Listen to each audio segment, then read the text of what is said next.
Monsieur le Président, chers collègues, en préambule, je tenais à rappeler que le dispositif Campus, creuset d'entreprise et de formation auprès de vie des futurs emplois adaptés à nos filières d'excellence, doit être encouragé et à ce titre à notre soutien.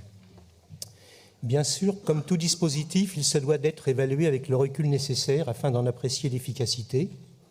C'est donc l'objet de ce label que vous lui avez accordé, mais sur lequel, par contre, nous avions émis par le passé quelques réserves. Or, la présente délibération entend nous proposer de dresser un premier bilan et perspective qui ne fait que renforcer nos interrogations et par là même ces réserves.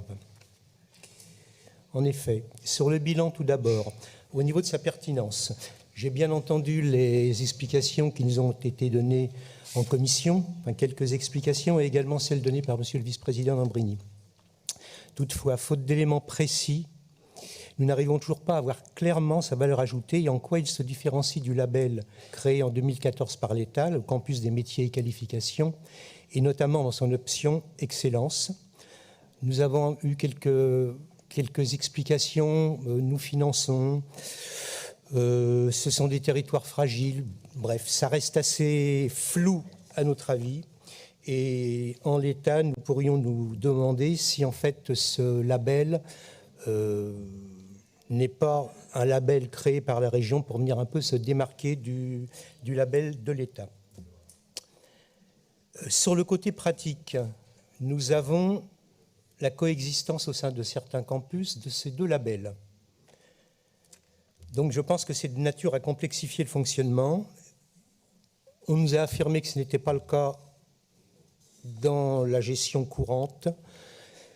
Mais nous nous posons toutefois la question sur la gouvernance, d'autant plus que ces deux labels vivent sur des temporalités différentes de 3 et de 5 ans.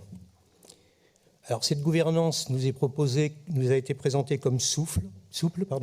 Nous restons sceptiques, car la souplesse, c'est bien, mais comme moyen de lisper les aspérités, ça peut produire des consensus mous dans les décisions et donc de l'inefficacité. D'ailleurs, je relève que le Césaire, dans un avis de septembre 2020, émettait sur ce point les mêmes réserves, en appelant, et je les cite, à la clarification, au renforcement et à la simplification du mode de gouvernance, plus précisément en cas de labellisation multiple.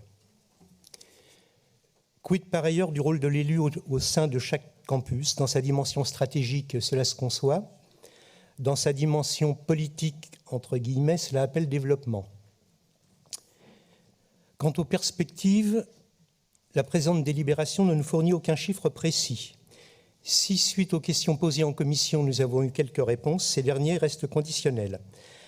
Ainsi, les campus auraient vocation à être étendus de 7 à 10, voire 11, et la durée du label pourrait être portée à 5 ans, ce qui permettrait effectivement d'avoir un meilleur recul sur les actions engagées.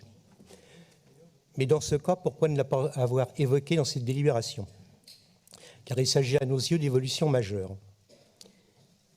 S'agissant des engagements financiers pluriannuels de la région, alors là, nous sommes très étonnés que personne en commission n'ait pu nous donner de chiffres ni de raisons précises sur cette absence de données. En résumé, plutôt que d'avoir à nous prononcer sur un bilan et des perspectives, nous avons l'impression qu'il nous est demandé de valider une grille de loto simple, 7-11-3-5-2, de 7 à 11 campus peut-être, de 3 à 5 ans pour la durée du label peut-être, et toujours de label. Donc vous comprendrez que, vu l'absence d'éléments significatifs, nous ne pouvons pas considérer cette délibération comme un bilan et perspective sérieux, et en conséquence, nous